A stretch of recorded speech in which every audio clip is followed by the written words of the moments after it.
Very good morning to all the students. कैसे हैं आप सब? I hope you all are well.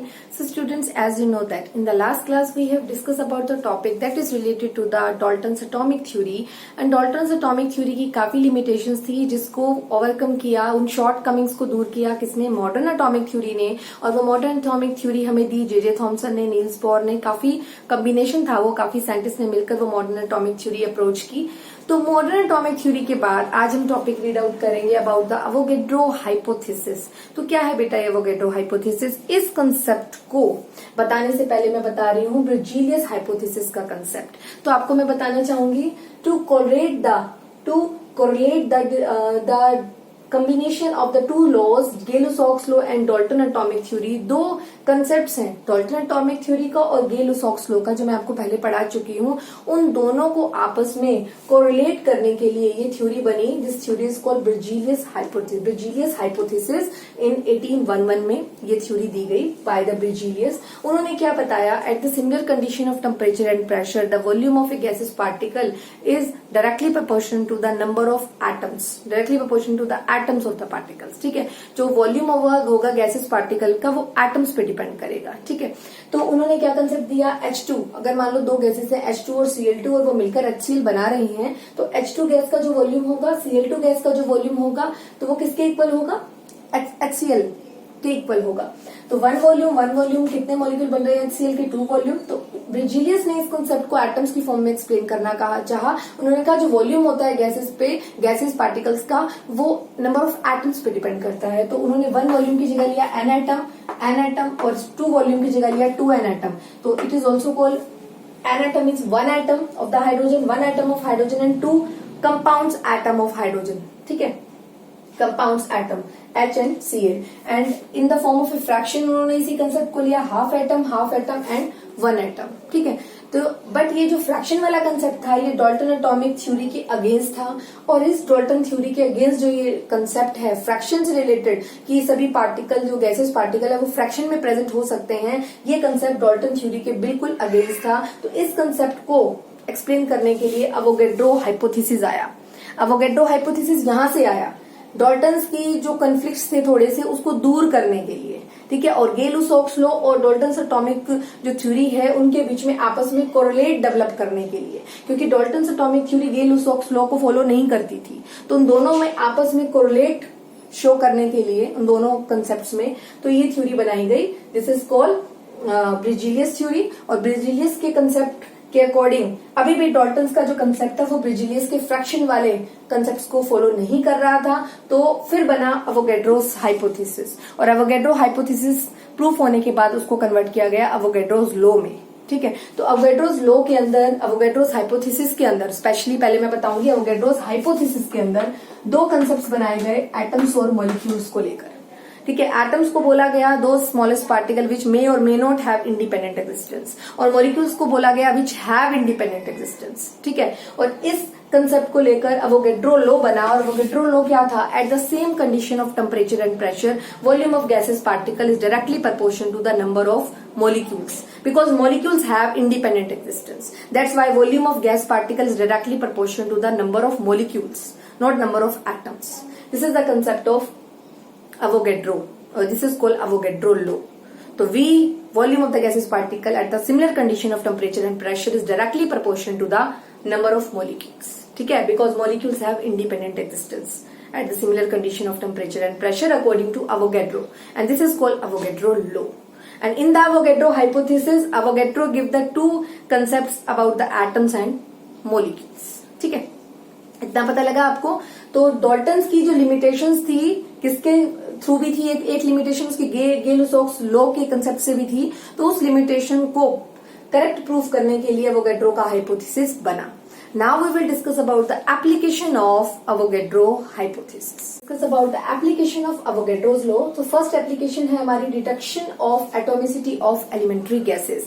तो बच्चे कोई भी अगर एलिमेंट्री गैस है हमारी, एलिमेंट्री गैसेस मतलब कोई भी मॉलिक्यूल है, उस मॉलिक्यूल में जितने एटम प्रेजेंट होते हैं दैट रिप्रेजेंट इज एटोमिसिटी। तो अल्टीमेटली हम ये बोलते हैं कि अवोगैड्रो लॉ की हेल्प से हमें एक मॉलिक्यूल में कितने एटम प्रेजेंट हैं उसकी एटोमिसिटी को फाइंड आउट करना हम सीख सकते हैं।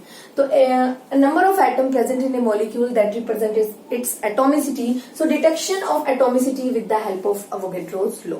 The number of atom present in a molecule. ठीक है. ओके, नेक्स्ट आ जाता है relationship between vapour density and molecular मास.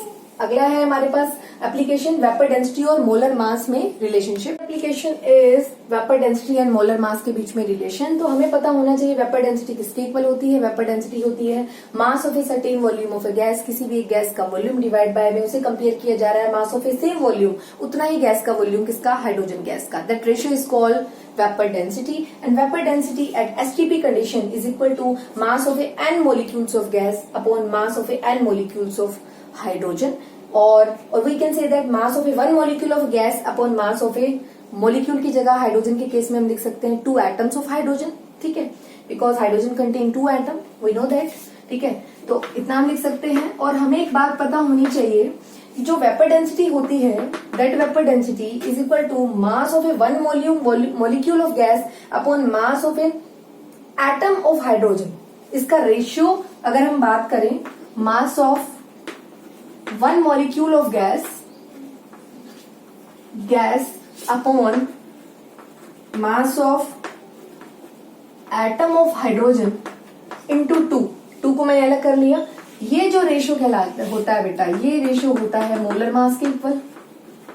और डिवाइड में क्या चल रहा है 2, तो वेपर डेंसिटी किसके इक्वल आ जाएगी, या मोलर मास किसके इक्वल आ जाएगा. मोलर 2 को उधर ले जाइए, मोलर मास आ जाएगा 2 इंटू वेपर डेंसिटी के इक्वल. ठीक है, तो relationship between vapour density and molar mass, again I will repeat, vapour density is the ratio of A mass of a certain volume of gas divide by mass of a same volume of hydrogen atom at STP condition, at the condition of standard temperature and pressure condition.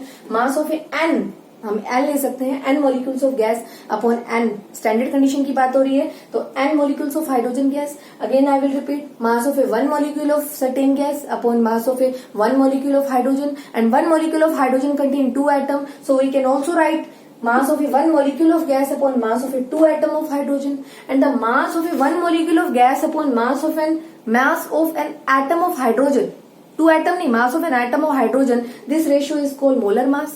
2 multiply में नीचे चल ही रहा है, 2 रहेगा, vapour density के इधर लेके जाएंगे तो मोलर मास किसके इक्वल आ जाएगा, 2 इंटू वेपर डेंसिटी. तो रिलेशन आ गया हमारे पास molar mass equal to 2 into vapour density.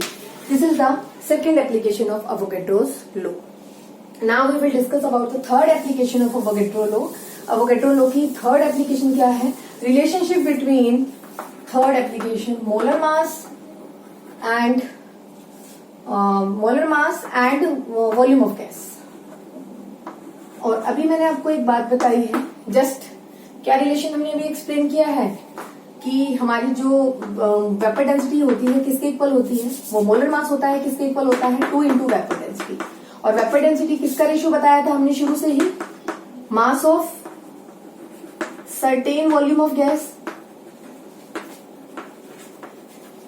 Divide by mass of same volume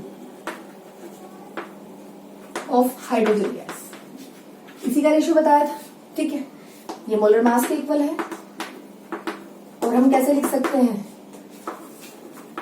mass of 1 litre volume of gas at STP condition पे ले लिया हमने 1 litre upon mass of a 1 litre of hydrogen gas. और hydrogen gas का जो मास होता है 1 litre का मास है, 1 लीटर का जो वॉल्यूम है वो किसके इक्वल होता है, mass of 1 litre volume of hydrogen, volume of gas at STP, किसी और गैस का volume divide by hydrogen gas का होता है 1 लीटर वॉल्यूम, हाइड्रोजन गैस का मास होता है, निकल के आता है 0.089.